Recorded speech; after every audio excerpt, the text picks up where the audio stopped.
bo ambientna. V glavnem iz Turana, Srednja Dalmacija, nasproti imamo otok Pašman. Se danes oglašam v bistvu iz počitnic. Čas je že bil, da se naredi kakšen vlog, da se kar nekaj tem obelodani, se pravi včeraj valjda košarkarska prva pripravljalna tekma Slovenije proti Kitajski. Kot je rekel selektor Sekulič, ne, to ni prijateljska tekma bila, ampak pripravljalna. Zakaj? Seveda, da selektor dobi določene odgovore, verjamem, da jih je dobil celo 3, so se že poslovili, ki ne bodo nadaljevali z reprezentanco, vemo pa, da se kmalu pridružijo reprezentanci 3 novi košarkarji. Dončić, Čančar in pa Tobi odhajajo pa v nadaljevanju. Do takrat pa, če ste tukaj novi, če bi želeli podobne prizore spremljati še naprej oziroma v glavnem košarkarske analize, vas vabim, da se naročite na moj kanal. Hvala za pomoč Galebom, če se jih sliši, verjamem, da si jih. Torej, če ste tukaj novi, vabljeni, da se naročite na moj kanal za podobne vsebine. Kdo se poslavlja? Urban Klavžar, Miha Lapornik in pa Blaž Mahkovic. Relativno pričakovano, glede na to, da se bo nabor reprezentantov še širil in pa da smo dokaj močni oziroma najbolj zastopani ravno na zunanjih pozicijah, tako da je sami odhodi oziroma odhodi teh imen so relativno razumljivi.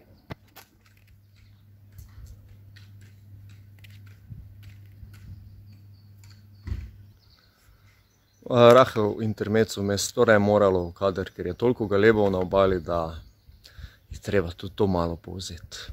Gremo naprej. Evo jih, majstore. Hrano iščejo zjutraj. Zdaj pa res naprej. Zdaj samo srečanje, nič posebnega. Verjamem, da je selektor Sekulič dobil določene odgovore, ki si jih je pač zastavil pred samim srečanjem, kako bo ekipa delovala na terenu. Vse določene stvari so bile fajne, kar smo pričakovali od izkušenih. Mislim, da je Prepelič lepo odreagiral v nekih ključnih trenutkih, da se je tekma pripravila do konca zmago Slovenije. Malenkost težje mogoče, kot smo pričakovali, ampak to so pripravljene tekme. Iščejo se določene zamisli, ki se udejanjajo pol na parketu. Probamo spet nekako združiti reprezentante v neko celoto, ampak vse to so normalne zadeve. To bo čez čas potekalo vse skupaj.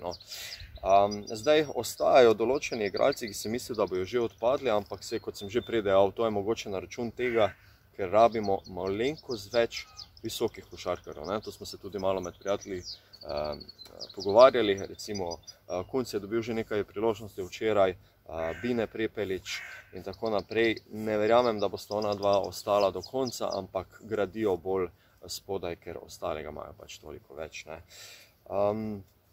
Zanimiva novica, ki prihaja direkt iz Dallasa. Vse ste verjetno opazili, da Luka Dončić zelo trenira to poletje, da je zelo aktiven že pred samim zborom reprezentance, kar absolutno podpiram. Prišla je direktiva, da mora nekoliko shujšati oziroma da mora izgubiti kar nekaj kilogramov. Zdaj, koliko je to res in koliko dejansko je tole število kilogramov, se ne ve. V glavnem, bistvo je, da se bolj spravi v neko košarkarsko formo in še to pred začetkom sezone. Se pravi, kot nalašč pride v tele priprave za svetovno prvenstvo in samo svetovno prvenstvo, tako da ne dvomim, da mu bo to uspelo in prepričan, da mu bo to precej koristilo. To so take zanimivosti. No, ni pa to edino, kar je iz lige NBA novega.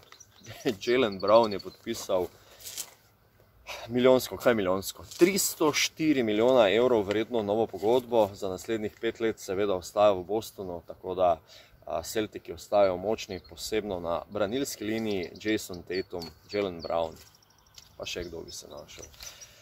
Malo manj spodbudna novica oziroma kar grozna novica prihaja strani LeBrona Jamesa, natančno njegovega sina. 19-letni Bronny je doživel zastoj srca na treningu ali tekmi, kakorkoli. Dobra novica je, da je njegovo stanje stabilno, ampak kaj takšnega pa nepredstavljivo.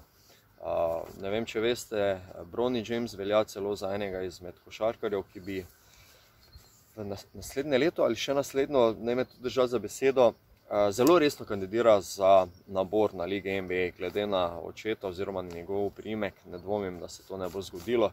Mislim, da je celo projektiran med prvimi 20.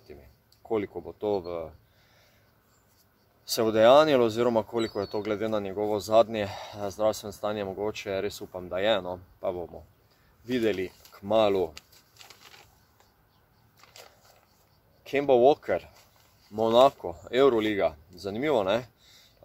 Monaco, ki je že itak lani dokazal z svojo vrstitev na Final Four, da je močna ekipa, se leto še krepi. Bivši igralec Luke Dončić celo pri Dallasu, pa dobro, vse, Kemba Walkerja ne rabimo posebej predstavljati. V glavnem gre v Euroligo. Nikola Jokić, SP odpade. To ste verjetno že opazili na družbenih mrežah, ampak vseeno. Jasno je on že pred časom povedal, da mu košarka ni vse, da so druge zadeve v življenju, kar v bistvu absolutno razumem. Je pa zanimivo, ne? Za košarko kot takšno je neigranje Jokića na SP valjda nekaj zelo slabega. V bistvu je celotna srbska reprezentanca izredno oslabljena. Zdajle mislim, da bo kapetan Bogdan Bogdanović. Kdo pa manjka, da ne bom koga izpustil? Vasilije Mičić, Nikola Kalinić, Vladimir Lučić, Pokuševski, Jović, Jaramas in še bi lahko naštevali. Tako da, v bistvu te težave Srbije se pa zdaj že res nekaj časa vlečejo, ampak glejte, to so njihovi problemi, ne moremo se mi z njimi ukvarjati. Mislim, da imamo mi tudi dovolj določenih svojih, tako da, ja. V glavnem, se še malo posvetimo temu, kaj je v mojem ozadju. Hvala, da me spremljate, en krajši takšni intermezzo zdajle vmes, ker se nekaj časa nismo slišali direktno iz morja, ampak gledajte, bo še tega kaj več. Naslednje pripravljalne tekme Slovenije sledijo kaj kmalu, se pravi proti Grčiji, zdajle v Stožicah, 2. avgusta, vrnemo obisk z Grčiji že 4. avgusta, še kakšen teden dni priprav, pol pa vemo, tisti vsem znani zdaj že košarkarski turnir med Španijo in Ameriko v Malagi in tako naprej in tako naprej. Seznam reprezentančni se bo počasi krajšal, pričakujemo kaj, po moje nič ekstremnega, neke osnove mislim, da morajo vedeti, recimo, da 2-3 imena niso znana, ostalo pa, če bo zdravstveni karton takšen, kot upamo, da bo, ves normalen, da mislim, da nekih ahinog presenečen ne bo. Dončić bo prišel na Čančar. Hec. Do naslednjič, hvala, da ste bili z mano, Gregor, sem bil z vami iz Greg Sporta. Naročite se na moj kanal za več podobnih stvari, analiz, highlightsov, ki prihajajo kmalu in tako naprej.